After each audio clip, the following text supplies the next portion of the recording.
at the Hip Hop Scholar Podcast. I want to welcome everyone back. We are back at it again and again and again. I am your host, the Hip Hop Scholar, Melanie. Be sure to like, subscribe, comment, and for our live audience, we have a live audience this evening here to celebrate and listen to our special guests. Let us know where you're from, where you're listening and joining us live, and how you're feeling this evening, because tonight we welcome an artist whose journey embodies discipline, excellence, and resilience. Hailing from the city of Chicago, Chi-Town, a city that has given hip-hop some of its sharpest voices and fiercest competitors. TBA rises not just as another name on the mic, but as a force carving out his own lane. He is more than a rapper, more than an athlete. He is the living example of what it means to grind with purpose in every arena of life. On the football field, he was sharpened by the unforgiving lessons of competition, the sweat, the sacrifice, the teamwork, the weight room hours, and the grit it takes to suit up and give everything for the team. And in the booth, he channels that same discipline into lyrical fire, weaving bars that aren't just heard, they're felt. His verses carry the hunger of someone who refuses to settle, who pushes beyond limits, who takes every setback and flips it into fuel. This is a young man who doesn't just chase dreams, he constructs them brick by brick with consistency, hustle, and unshakable focus.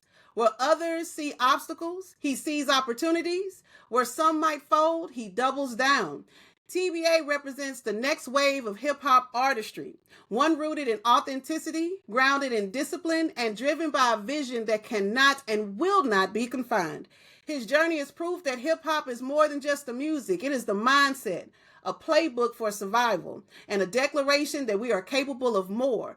And right now, that vision is alive on his latest album, Lost en Route, out now on Spotify, Apple Music, Amazon Music, Deezer, and Tidal, featuring standout tracks like We Ain't Really Getting Into That, What a Day, and my personal favorite, Cut the Line.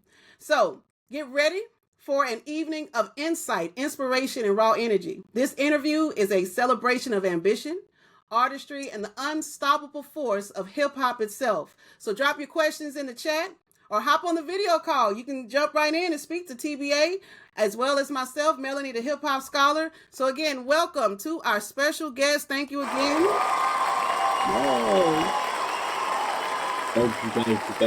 Thank you very much. Thank you very much for the detail and thought out, description. I really appreciate a lot of the research you put into this. So thank you very much. Of course. We definitely, we honor here at the Hip Hop Scholar those who are synthesizing the old with the new and creating something new. And that's what turned me on to your music, TBA, is that you do give nods to the old school.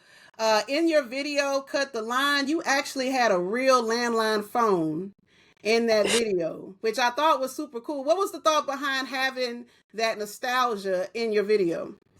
So it's actually really funny. I actually found that in my basement of my house, and I was just like, you know what? It just had a happenstance. It just happened that I happened to have it, and I was like, this really fits perfectly. So we're gonna bring it in, and it was kind of irony. It wasn't something I previously thought, but it happened the way it happened, and I was like, you know what? Let's just bring it on, and it fit exactly what it was going for. So it just worked out perfectly. It definitely did. I want to ask you a favor, because when I see the phone, it brings old school memories to myself, because I grew up with the landline phone. But today is my sister Monica's birthday. So I wanted to ask you, TBA, if you could just wish my sister a happy birthday. And even those who are here in the live chat, drop her a happy birthday there. But TBA, if you would, could you wish my sister that, please? Yes, big happy birthday. How I don't know how old you're turning, but however old you are turning, happy birthday. I wish many more years of blessings and wisdoms upon you. May, the Lord give you the power and strength to keep pushing through whatever you're going through and make every day better for you. So happy birthday. I know that's right. Happy birthday, Monica. I appreciate you taking the time to say that, TBA. And also, I want to ask you, this is a question that I ask most of my artists when they come on. When did you fall in love with hip hop? Was there a song? Was there a style? Was there something specific? Do you remember when and where you were when you heard hip hop? Yeah, I mean, I think my biggest exposure to it probably was like more so like third grade, fourth grade. That was what 2008, 2009. So I'd hear it on the radio. B96 was playing a lot of hip hop back then. WGCI. So I think that was my really really first introduction to it. When I like got reintroduced like early like middle school, I was like starting to listen to like mostly Chicago stuff. So that was when Chance the Rapper was first, getting put on. Mick Jenkins, uh, the Childish Gambino was somebody I was really big on. So that's when I fell in love, I guess, for the second time. And then the third time as actually being as an artist was around like 2017, the big boom, 2016, 2017, when all the SoundCloud era hit. Mm-hmm, That was mm-hmm. when I, fell in love with it in a different way, more in the artistry side of things. That's right. And so, are you in the performance style of it? Do you like the freestyle? Do you like the written part of the music? Do you like the visuals? Because I mean, you have some very dope videos out on YouTube that the audience and everybody can check out. I mean, you are doing a masterful job in a lot of the arenas when it comes to sharing hip hop with your audience. What's your favorite part about creating the music for your audience? I think it's the creation. The creation of it is the most fun part. That's the part that you remember the most. I mean, I look back on all the videos we've shot and everything, but the thing that I cherish the most in it is the actual creation, being in the studio and making those memories. A lot of the music I've made has been in a somewhat collaborative setting, so I remember a lot of those sessions, and I think that's the part that really, whenever I'm losing motivation or anything, I think about those times. And it's like, okay, yeah, this is what we do it for. So it's that connection, that community. That's right. Always remembering that why when it comes to hip hop, and just presenting yourself, whether you're performing or placing a video together or in the booth.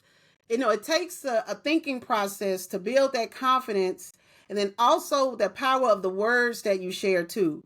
I think that I know like that cut the line. I really, I want to play the video, just a little bit of it when we get into Mm-hmm. the podcast. But the first, when you say, why they acting like they know me? They knew me back when I was working on my lonely. They knew me what 17, and they didn't really know me. Look at my Yeah. old school pictures that something don't show me. But I like how you're like, don't say that you know me when you saw me by myself in a time when I was working on myself, but all of a sudden now I'm on top and now we friends or we family now. Is that kind of what you were thinking with those lyrics when you sung on Cut the Line? Yeah, so like when I think about like that song, I was thinking of a time where when in 2017, cuz I think 2017 and 2016 is where that kind of my mind was at. I wasn't even doing music. I was only really focused on sports and football. So people didn't know me for anything music related, which is, the grind of being a high school football player and whatnot. And I that was a time where I felt like I was very overshadowed, and when I was, starting to do music or, starting to move on and go to different avenues in my life, people came back and like, kind of, brought back some nostalgia because people, that's the only way a lot of people connect. But it was kind of like I'm past that time period. So like, Mm-hmm. I don't necessarily need that connection. So that was kind of like the thought process of that song. Okay. I mean, it was felt through that. I want to play just a little bit for our audience, if that's okay. I think this is Mm-hmm. an exclusive here at the Hip Hop Scholar Podcast where we're going to debut one of our special guests, TBA's song, Cut the Line. Let's see. All right. Let's check it out.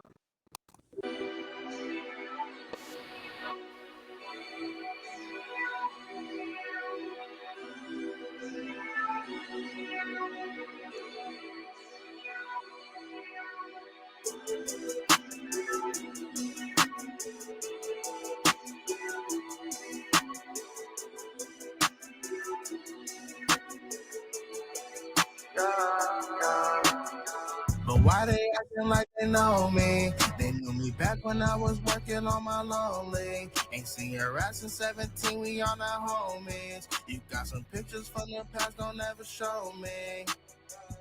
Is you bugging, huh?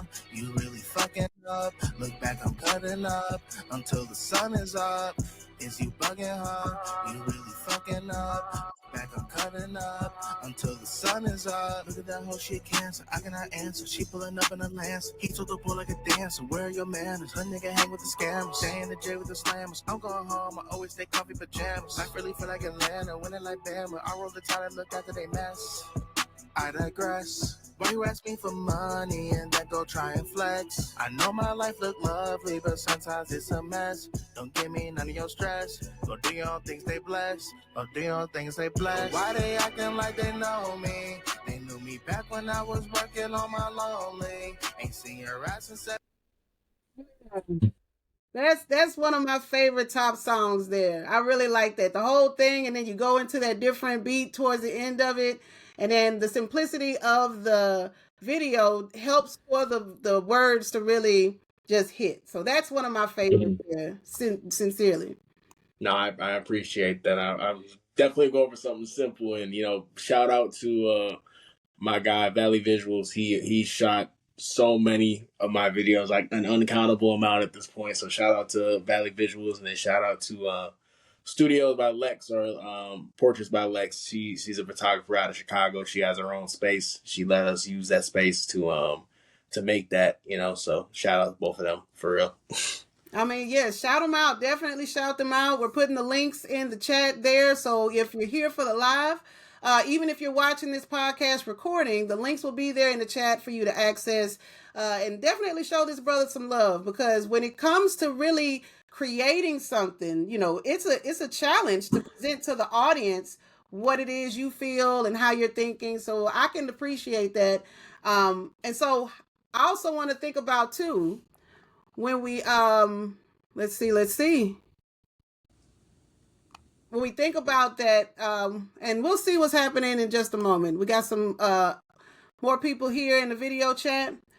But what we noticed though is that, how do you juggle? Like when you look at before you graduated, you got your master's degree. Congratulations with that master's degree. And Thank being you. a college athlete, how are you balancing the collegiate part as well as the emerging hip hop artists? Yeah, it was a. I definitely give a lot of credit to God, because I think a lot of the stuff was situational. When I started, when I first got to college, and like music was not a focus. When I first got there, I had no aspirations to be a musician. I wanted to play football and get my degree. I was really going to school just really to come out to play football, so I didn't really care where I went. That's what I wanted to do, is play ball. But obviously, if you know my journey, I got injured. I tore my ACL. That was my first major injury, and I, with that gap of space, obviously I couldn't play. I found hip hop, and it was really me and my roommate King P. He's featured on a few songs, so we have some projects out together too. Um, and then my other guy Hetro, we all had a group together, and we were messing around freestyling in the dorm room, and then it got competitive, because I didn't have balls, so I got competitive with that. I bought my own mic, and then after the summer, school went let out, and then the summer came, and that's when I kind of really focused on it. And I was like, hey, I actually kind of enjoy this. Um, and then other injuries happened that kind of delayed me getting back on the field, so I was just able to really focus on, if hip hop's going to be the thing I put my attention on, that's what I put my attention on. And once, obviously, so I think it's a lot of God, because he took away football, or football got taken away, but then that got put onto me. Music got put onto me, so it was almost like I'm technically getting an opportunity to still get my degree paid for while I'm trying to recover my body, and then finding a new avenue as well, because sports ain't forever too. So it made that transition a lot more seamless than a lot of people. That's awesome to find that avenue for you at a time where, it was devastating. It had to have been devastating. You had been playing football for so long in your adolescence. When you got to almost the biggest stage ever to play football, tragedy strikes. And then being able to channel that, right, to direct that energy into something positive. like hip hop music, like performing, like the arts of it, that speaks very volumes of the strength of your mind. So I appreciate that, TBA, because that's what I believe also resonates to the audience with your lyrics, that tenacious spirit of never giving up, to, ignore the world, but stay focused and driven on what God has for you. Your path is ordered, and all of that being so important, and bringing that energy too in that music for the audience, super important. And then also with your growing up, you grew up in Chicago, so how was growing up in Chicago? How did that also shape your sound, especially with your storytelling? Because a lot of Chicago rappers, they're down for their storytelling elements and being able to really weave those words in a very Chicago hip hop, rap, lyrical type way, and it's very fierce. So what about for you? Like you spoke a little bit about at the very beginning about some influences, but also growing up, are you from the south side of Chicago? Are you from other part of Chi-Town? Like, talk to us.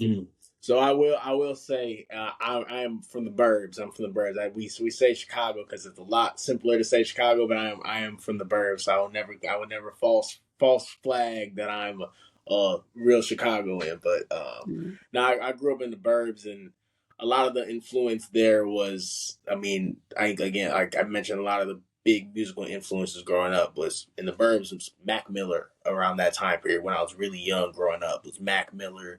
It was Childish Gambino, Tyler the Creator. So those were a lot of people I gravitated to at a young age. And I think a lot of that kind of has influenced my music going forward as far as, Tyler and Odd Future was a huge influence because of the way that they created content. They did the content game early before anybody else. And it wasn't content directed towards music. It was content directed towards their personalities.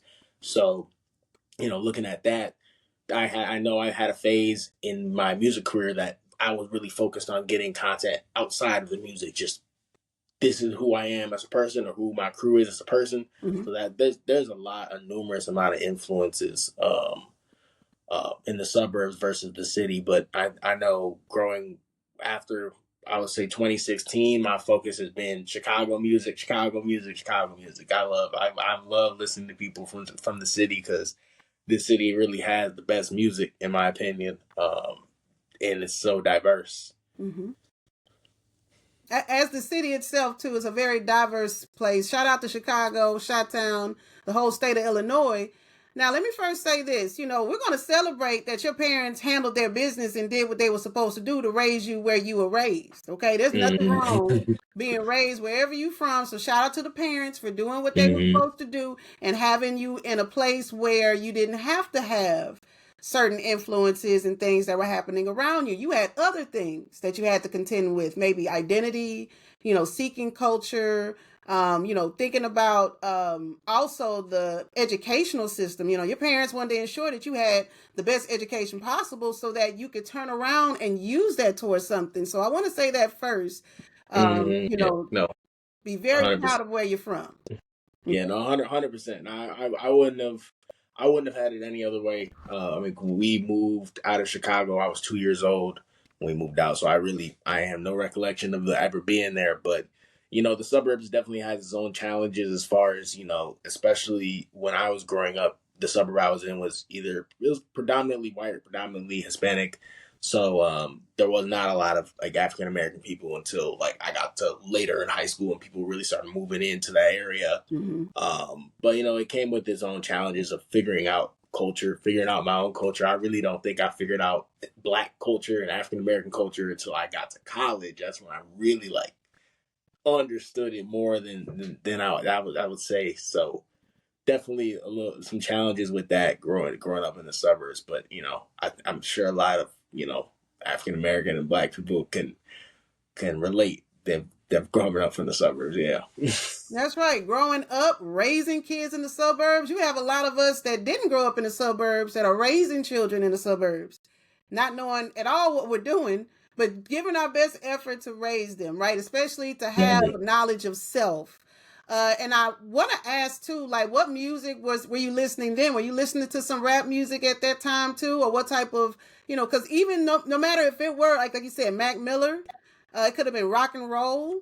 Hip hop is this molecular structure that encompasses so many different things and has those influences of other genres. So maybe that's with you as well. Maybe there are other genres that also support your hip hop stance, especially as you make the artistry and the music. Yeah, yeah. I had a little bit of influence from other genres. Not too much as far as like my creativity, but like I did a lot of online gaming. For I had like a phase where I was in online gaming, so 3 Days of Grace, Skillet, that type of like rock music I was into for a phase in life, and I still every time it comes on, I'm like, okay, yeah, this was a vibe for a time period. So, yeah, it definitely got a diverse catalog of stuff I like, but yeah, hip hop is the main. It's the one of one. Yeah. I agree. I definitely agree. That is where my research, that is where my thesis, that is my, what makes me the hip hop scholar is that I'm all things hip hop. And so when I hear or see, especially with social media is a beautiful thing because I can see different type of hip hop styles, different type of music and artistry from all over the world, like yourself, TBA. It stood out, especially trying to support small artists, but everybody has their niche, everybody has their style, and so for you it really shines through, right? So I want to encourage you to keep doing what you're doing and to share with us today, and really reaffirm to yourself that you have chosen wisely to really invest your time into this discourse of hip hop because you have to have a complex way of thinking to put lyrics together, to create the visual, and to do those things. So talk to us about the discipline and the dedication. So, whether you're, navigating your identity or even athletics requiring intense discipline, how has your mindset carried over into your music career and even into your life? Like you've had to have had a dedicated mindset with football and academics because you got a bachelor's and a master's degree. So then, what kind of mindset do you carry when it comes to just those aspects of your art altogether? My big thing is there's a few things I kind of live by is control the controllable, right? All you can do is control your controllable day by day. Second, it's something that one of my best friends Sylvester says all the time: know your why. So why do I want to do? Why am I motivated to do what I got to do? Looking at those two things as an athlete, when I realized I wanted to take it serious, in high school, I would lift twice a day, every day. I would lift before school, I would lift after school, I would go to practice. So it's built about building that routine. Um, and I'm very me person. The way I operate, I'm very if I'm not on a routine, then things are never gonna happen.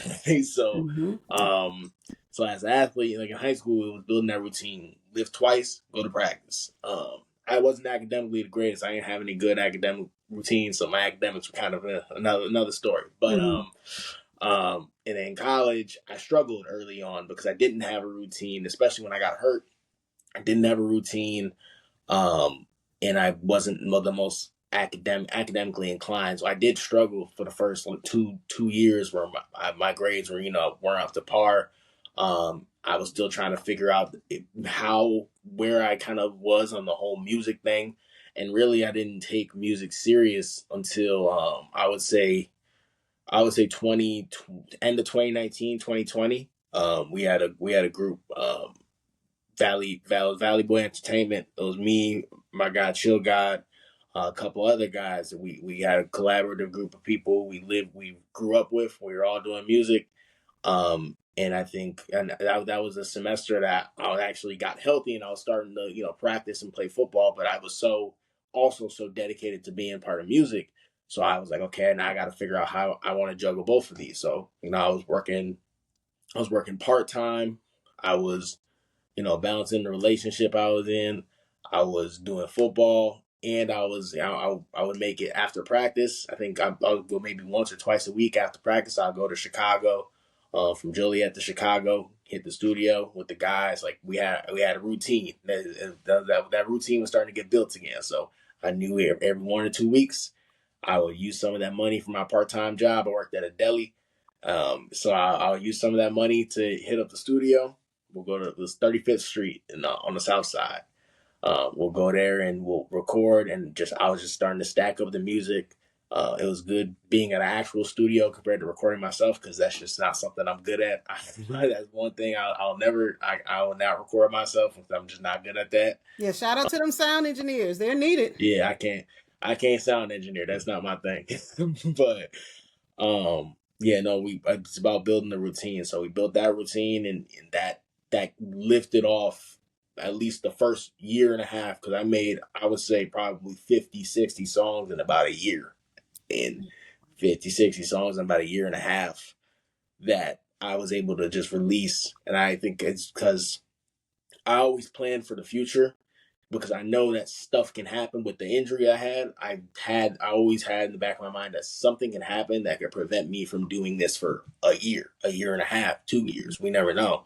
So I always try to stockpile and make sure I have something for a contingency plan if whatever I'm doing, if something happens. So that's kind of that routine that I built for myself at that time. And then ironically, COVID hit. So COVID hit, and it affected a lot of people. I think for me, it gave me even more time to really lock in on music, working in music specifically. So because I was getting a lot of money from work, and I had a lot more time to focus on getting music done. So that was another routine. I think the summer of COVID, it was just going to the studio every other week with it, because I had an excess of money. So again, building that stockpile up, and it's been going ever since.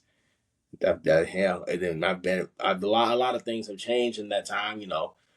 Since I started in 2020, I got married, I bought a house. A lot of things have changed, but I've still been able to keep that consistency as far as releasing. I released almost an album almost every single year, with excluding 2022. I've had a project every single year. So I built that foundation to the point where I've still been able to continue even with the life situations changing. And that's all it's about. That's why I say it's about consistency and knowing your why. I wanted to get my message out there. So however I had to do so to do that was whatever I had to do. That's right. Whatever you had to do to present those words to give to that audience. Like, you have something so necessary to share. To have 50, 60 songs, and to, like you say, create projects each year with everything going on. It sounds to me that hip hop was a very healthy outlet for you, with everything that you had to balance, and then, transitioning that into adulthood, having a family, having a home, establishing and taking care of that. It's comforting to know that hip hop is definitely a strong hold on you, to keep you on that path of assuring that you make the next generation better. From your generation to the next generation, for your own family and for others. I feel like that's why you make the music. That your why for the music comes from giving back. That Sankofa. So where you'll go to the south side of Chicago and go into that booth to keep it authentic, right? To get that assistance, to get that particular sound for that respect piece, because it's definitely different than, being in your home and buying all the Amazon equipment and putting it there and making it happen. But when you have a sound engineer, when you have that production team, when you are in that booth, it's a whole different type of vibe and a different energy that you bring. So I want to, I know studio time is not free, but that investment piece, right? Talk to us about that investment in self, through the money part, through the studio part, and then the lyrics, the time you spent to create 50 to 60 songs. Talk to us about that. So the investment piece has changed over time. 100% has changed and evolved with life situations. There were, early on, it was, buying equipment, and we're recording out of the dorm room, right? So it's not good quality, but it's what we got to do to, we're having fun, right? Right. Then 2020 hits. We're taking it serious, so we're going to the studio in 35th Street. Shout out MVM Mix. We were going to 35th Street and we were recording all those songs, and that was like, okay, we're getting group sessions. Everybody's putting in money, and we're working on albums together. We were all releasing music together, right? And then I think I was buying studio time up until about what 2022. Um, I met I knew my homie Chill God, his younger brother Afo. He's starting to get into engineering, so I was like, okay, we'll start recording with you, because that was the time I moved out of my parents' house. I had my own house, so I was like, okay, I can't spend as much money on studio time. I gotta figure out a different way. So we start investing in Afo's ability to produce and to engineer, and we're making music for free basically, but we're investing in his growth. So that's where a lot of these newer music, like the Lost en Route series, the Lost en Route series, the Lost Year series, that's where a lot of that comes from. That time period, 2022, 2023, going forward, because we were really investing in making him better at his craft, while also creating a something for ourselves. But I mean, even early on, the music videos, if it wasn't for my guy Chill God Valley Visuals picking up the camera and being like, hey, we're gonna figure it out. I'm gonna learn how to shoot videos. That's how it started. And he's an artist as well too, but he really, he shoots music videos as well. And he said, one day I'm just gonna do this. And we ran through it. We invested in each other. He has never, even if I tried to offer money, he has never asked for money. But we invested in each other and we helped each other grow. So I think I've personally been very blessed with a lot of the people around me, trying to further in the areas that I can't touch on myself. And it's definitely, it's pushed. I would not be here at all without them. Um, but yeah, so like I said, the investment has changed, especially now that going into adult life, the economy the way it is now, you can't spend as much money as you get used to. So you got to True. figure out other creative ways to get what you want to get. So does that sometimes delay the process? Yes, but sometimes that delaying of the process makes it a better outcome at the end of the day. It makes it more rich, when instead of just having all the resources, throwing it at it, and then it doesn't have the same struggle. Sometimes you got to struggle to get it out. That's true. Something is to be said about that struggle. Using the analogy of football is very different from going from scrimmage to that dome, right? It's a Mm-hmm. whole different mind frame on how you're going to play when you're in a scrimmage at, right outside of the school. But when you're in that actual game or that championship or that, playoff game, it's a whole different type of a vibe. And I definitely understand that. I'm not sure if you remember. Are you familiar with the rapper called Kanye West? Yeah. Of course. Okay. Yeah. Because back in my day, Late Registration is the song Last Call. And he raps about, and then even has this monologue about how he got into music. And when you were speaking, it reminded me of that, where there's a lot of ups and downs that are happening, but you're still pushing the music. You're finding ways to get into the music. You got your people. You all are in the music. And then in the end, when he finally meets Jay-Z and he joins Rockefeller Records, it just all came into play, right? He was going through such a bumpy time, right? Moving and things changing, and of course the wreck and all that, but then finally it all panned out. So I Mm-hmm. say that to encourage you to continue on, um, because your future vision. What do you see as your career when it comes to the music? Like, what do you want, or what do you see you having when you make it to that space in hip hop that you are going towards? So that's a work in progress answer I'll give you. It's a work in progress answer, because I think I'm still trying to figure that out myself to an extent. I'll be the first one to say I'm not big on I need to be a celebrity or none of that stuff. That's not me. At this point I'm 26. I'm really just I'm doing this as it's healthy for me to release music, to do music, to be a part of the community. It's healthy for me. It's not about how many streams I get or any of that stuff. That might have been stuff that I worried about very early on, but at this point, that's like, hey, I'm doing what's healthy for me, and I feel like I have a lot of things that I have to say that other people can connect to, real people can connect to, because you could rap about a lot of the fictitious things that are going to be gone when you're gone, but I really want to talk about stuff that's going to connect with others and connect to people, genuine people that are really going through genuine things in life, especially nowadays where um life is real. Like a lot of people are realizing that life is really real.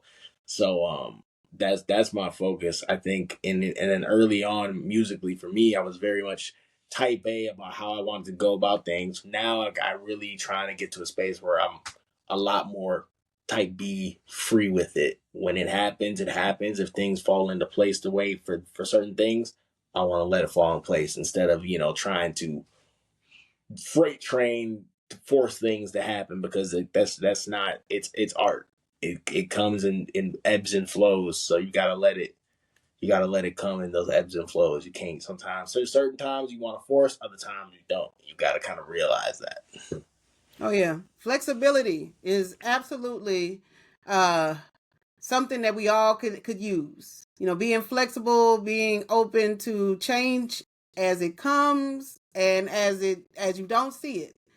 And I'm again happy to hear how hip hop helps you and how it's helping you to help others to navigate life, because life be lifing.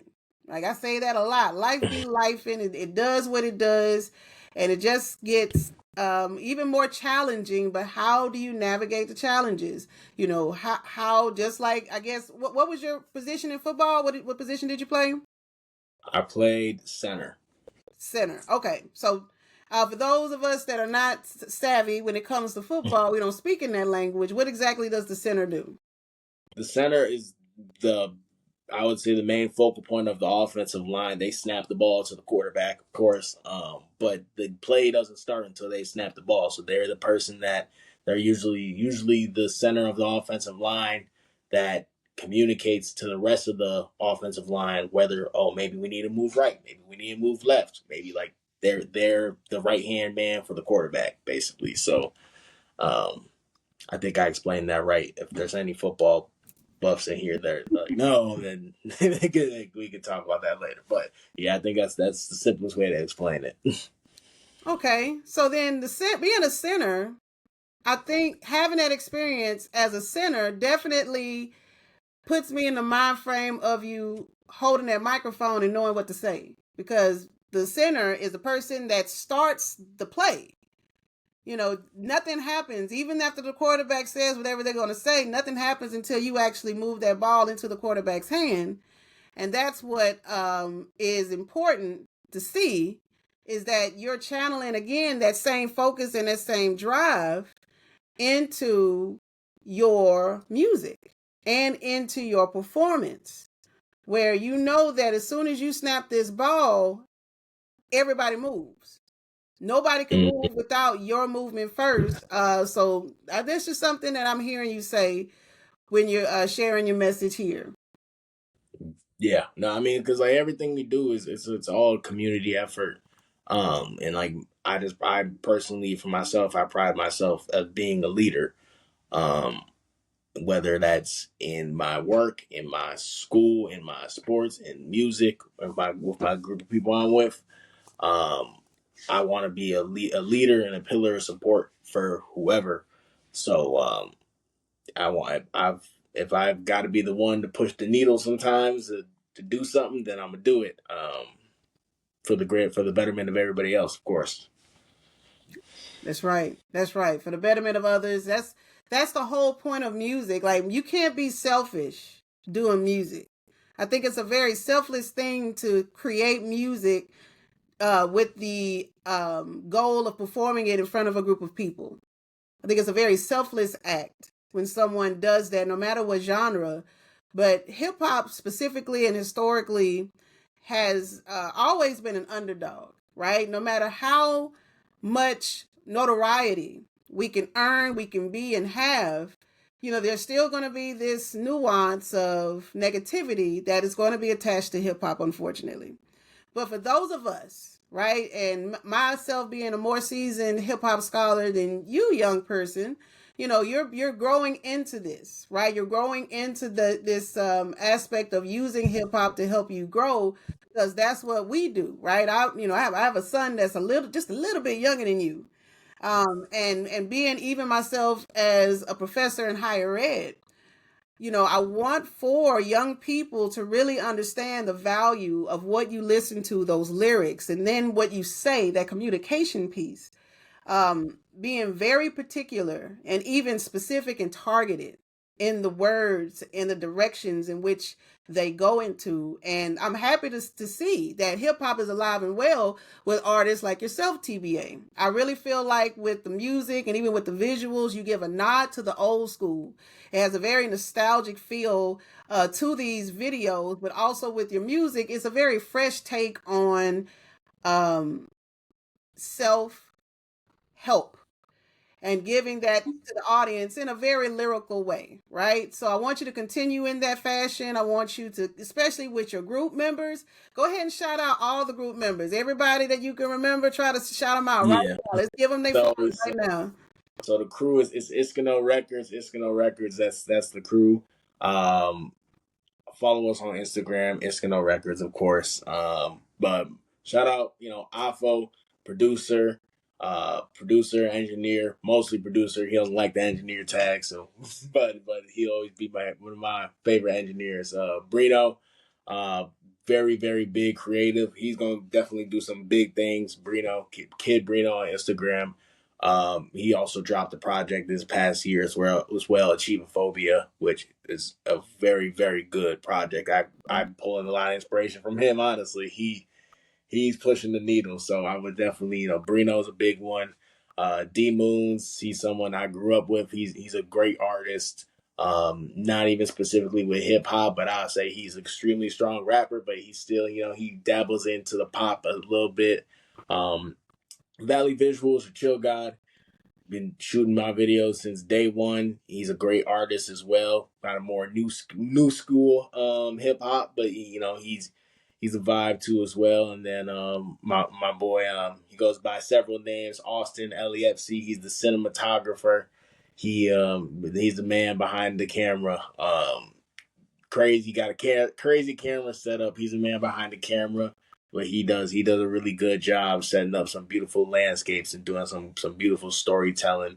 But no, that's the whole crew. It's Iskano Records. That's what's up. Shout out to you. Say your record label name for me once more. Iskano. Yeah. Shout out to Iskano. That's what's up. We definitely want to shout them out. And encourage you all to keep the movement going, keep hip hop alive. And man, you all are welcome to the Hip Hop Scholar anytime, right? I want, especially like a group setting, if anybody else wants to come in and get interviewed, because again, it's important for this platform to celebrate all artistry with the way that hip hop has been presented to us in many different ways. Just because, like you said and shared, you heard hip hop on the radio, right? What was that radio station once more? B96 before they went corporate, and then WGCI. Okay. 107.5 WGCI. Yep.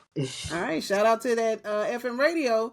And so you heard it through the radio, and then you have people that only hear it through streams, right? They only hear it through downloads, or they may hear the snippet on social media. And then, you may, I'm sure, the cassette tape era is something that, you had to be a part of. The CD era, being able to buy the CD or burn the CD, going into the music shops, music stores. I used to work at a music store too when I was back in the late 1900s. I used to work in a CD shop when I was younger, and being in freestyles and doing hip hop. I've done it for a very long time, my whole life even, and I love to see how it's changing, right? Because my researches in hip hop, but also in Afrofuturism, and truly the essence of how it grows into something that looks impossible, but is absolutely the blueprint of what it's supposed to be.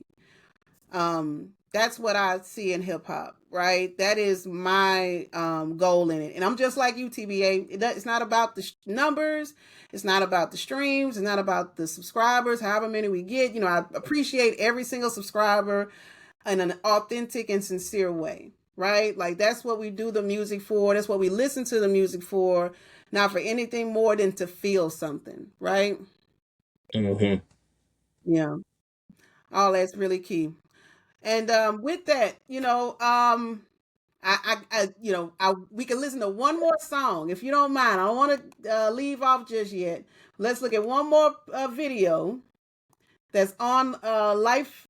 What's the name? What's the name of the album again? Past one is going to be The Lost Years, Lost en Route. Okay, here we go. So let's listen to What a Day to end this out.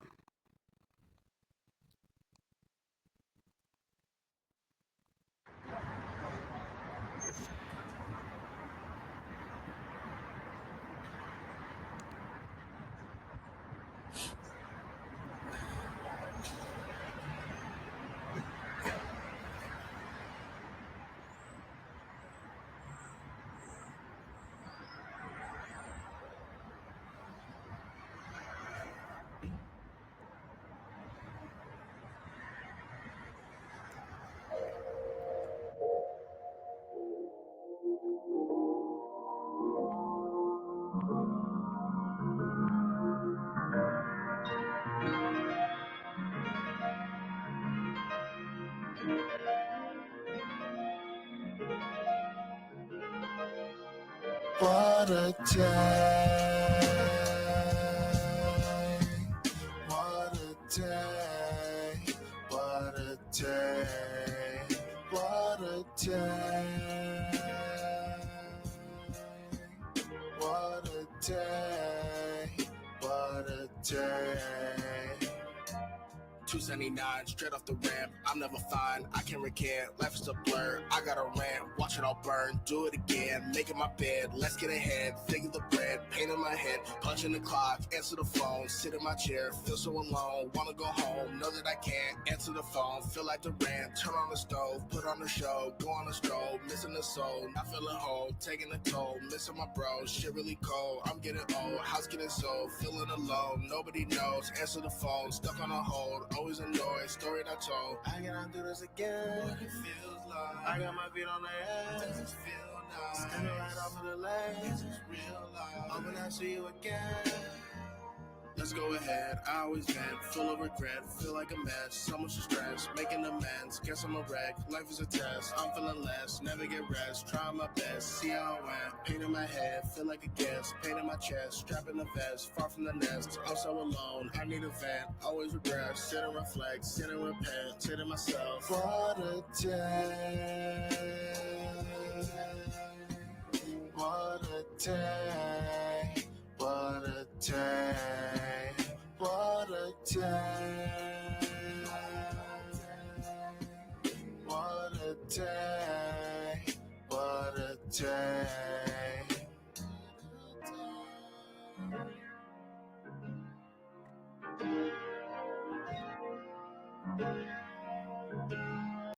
Yes, indeed. Man, snaps to that. Oh, that's a banger there, man. Real. Oh, y'all folk do rock that. Yes. That's one of those. That's one of those ones. That's a top 5 track I think I've ever made in my life. That's one of them ones. I'll die on that sword. That's what's up, man. It's an amazing song. I appreciate your artistry. I want you to continue on. We're gonna put that in the chat and in the comment section. And man, I want to thank you so much for the time here on the Hip Hop Scholar Podcast as well, TBA. Much love to your young brother, and continue on in excellence for sure. No, thank you very much for having me on this platform. It's a beautiful platform. Continue what you're doing. It's great for the community. No, again, no, doesn't matter on the views, doesn't matter about all of that. It's great for the community because the people that will see it, or that are intended to see it, will see it and will be affected by it. So thank you very much for having me, and keep doing what you're doing as well. For sure, for sure. Well, all right, Hip Hop Scholar family, that's going to be it for us, Young TBA. Check them out on Spotify, all music platforms, everywhere. And we'll see you on the next installment of the Hip Hop Scholar Podcast. Peace.